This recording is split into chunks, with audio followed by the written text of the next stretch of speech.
Good morning. In this video, we will continue with the chapter, The Happy Prince. So in the previous video, we read that the Happy Prince compelled the swallow to stay for another day, for one more day, because he wanted the swallow to help the boy who was a writer and who needed to finish his writing a play. So the boy, he had to give the play to the director after writing, but the boy did not he was feeling very cold, so he did not have the strength to write also, and moreover he was quite hungry, and just because of this he was feeling quite weak. So today we will start from the last second paragraph on page number 31.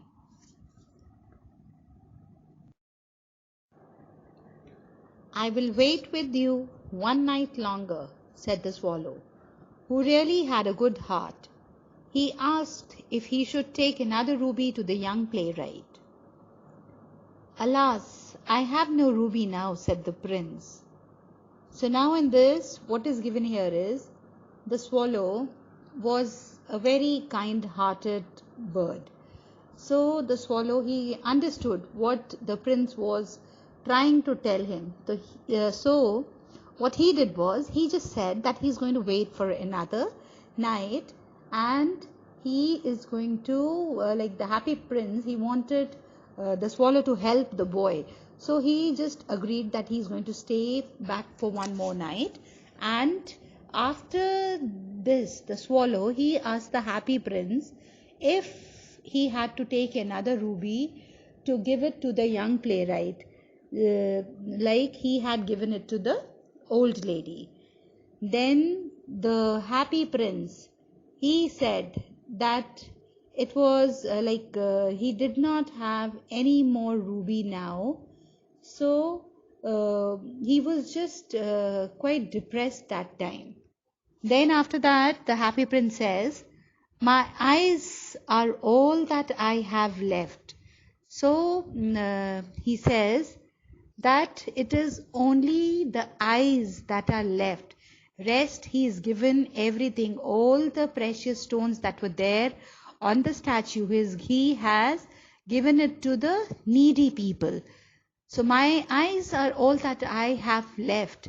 They are made of rare sapphires, which were brought out of India 1,000 years ago.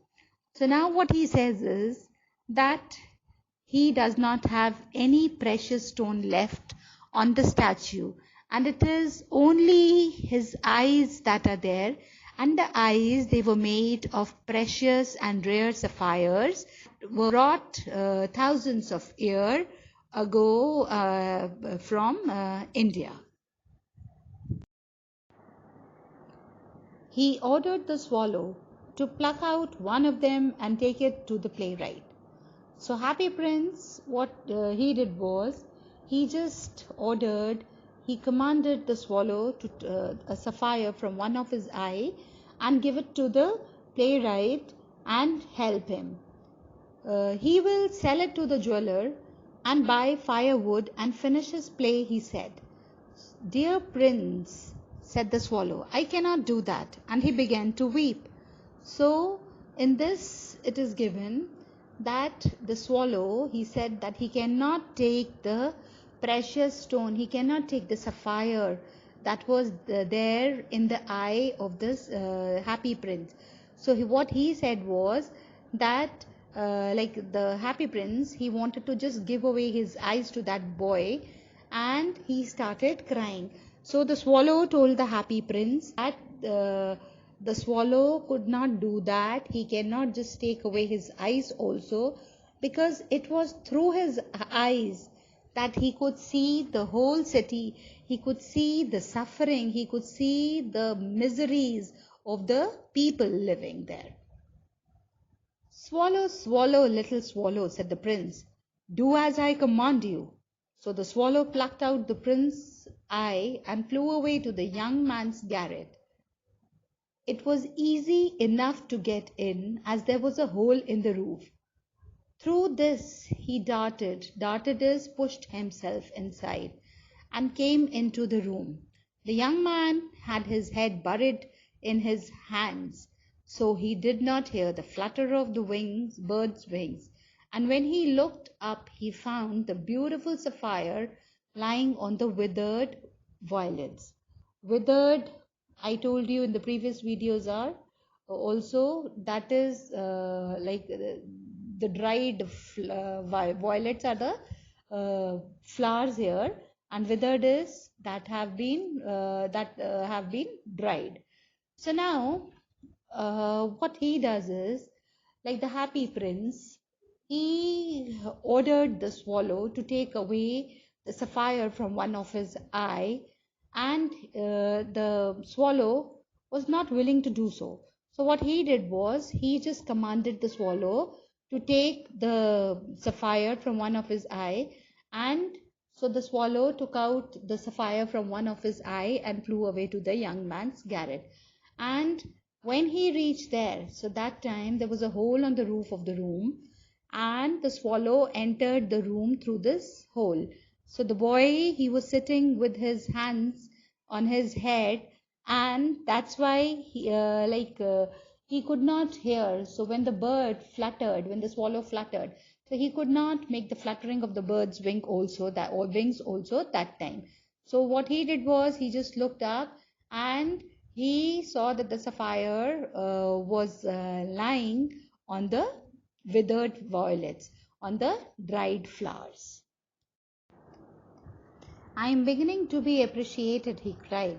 "This is from some great admirer. Now I can finish my play," and he looked quite happy. So when the boy, he saw the sapphire lying near the withered flowers, lying near the dried flowers, so he felt that time that it must be from some admirer, from a person who praised him, and that person, he might have come to know about his condition, so he might have sent a gift for him. So he thought that now, by using this sapphire, he could finish his play. So this is how the swallow helped the playwright. The next day, the swallow flew down to the harbor. Harbor is the port, the seaport. He sat on the mast of a large vessel. Vessel is a ship, and watched the sailor working. "I am going to Egypt," cried the swallow. But nobody minded, and when the moon rose, he flew back to the prince, to the happy prince. So now in this, it is given that the next morning the swallow flew to the harbor, and it sat on the mast of a ship. So the swallow that time spoke loudly that it is going to Egypt, and when it was night, the swallow flew back to the happy prince. "I have come to bid you good-bye," he cried. "Swallow, swallow, little swallow," said the prince, "will you not stay with me one night longer?" "It's winter," answered the swallow, "and the snow will soon be here.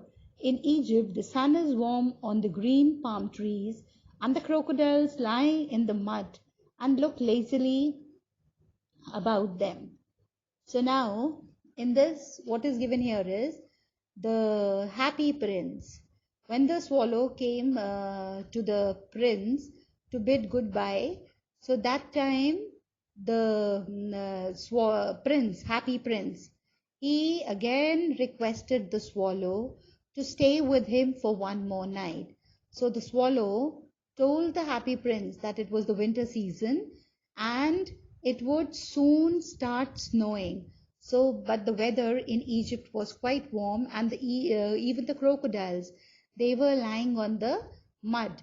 So he just wanted to leave, and he wanted to go to Egypt.